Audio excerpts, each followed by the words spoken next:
নিশ্চয় সংবিধানক উলংঘা কৰিছে কাৰণ এখন অসম ইয়াত অসমত উজনি নামনি বৰাক ব্ৰহ্মপুত্ৰ পাহাৰ ভৈয়াম জনজাতি জনগোষ্ঠী সকলোৰে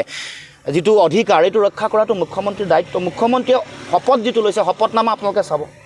যাতে কোনো কাৰণতে বিভেদ সৃষ্টি নহয় কোনো কাৰণতে কাৰো স্বাৰ্থ যাতে বিঘ্নিত নহয় তাৰ কাৰণে সংবিধানৰ শপত মুখ্যমন্ত্ৰীয়ে লৈছে সেই কাৰণে উজনি আৰু নামনিৰ নামটো বিভাজন কৰিব নোৱাৰিব আৰু গোষ্ঠী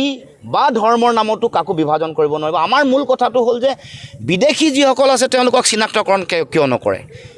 ৰাষ্ট্ৰীয় নাগৰিকপঞ্জী উন্নীতকৰণ মুখ্যমন্ত্ৰীয়েতো কৰা নাই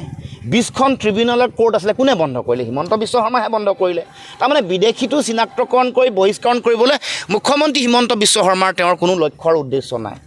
সেইকাৰণে 6 নম্বৰ দফা কাৰ্যকৰী কৰা নাই এইটো খালি কেৱল মাত্ৰ হিন্দু মুছলমান এখন খেলখন খেলি থাকিব বৰ্ডৰ নাজমলক ব্যৱহাৰ কৰিব তেওঁলোকৰ সাংসদক দি তেওঁলোকৰ মানুহক দি গান গোৱাই দিব মিয়া বা মুছলমানৰ নামত ইয়াত আকৌ বেলেগ ধৰণৰ এটা খেল খেলিব খেলি খালি নিৰ্বাচন পাৰ সেইকাৰণে আপোনালোকে মনত ৰাখিবচোন এই যে বাংলাদেশী বুলি কৈ বিদেশী বুলি কৈ গৰু খুঁটিত উচ্ছেদ কৰিলে তেওঁলোককতো পুনৰ সংস্থাপন কৰিলে আগতে যিমান মাটি আছিলে তাতকৈ দুগুণ বা তিনিগুণ বেছি মাটি দি তেওঁলোকক সংস্থাপন কৰা নাই জানো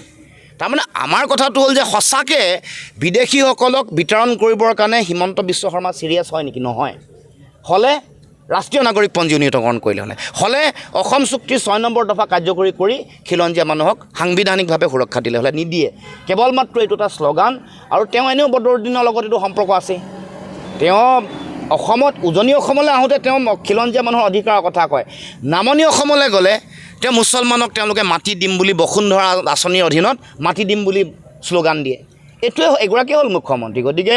হিমন্ত বিশ্ব শৰ্মাৰ নেতৃত্বত অসমৰ খিলঞ্জীয়া ভূমিপুত্ৰ থলগিৰি মানুহ অসমীয়া মানুহ সুৰক্ষিত নহয় অসমৰ ভাৰতবৰ্ষৰ বা অসমৰ বৈধ ভাৰতীয় নাগৰিকো সুৰক্ষিত নহয় এই কথা নিশ্চিত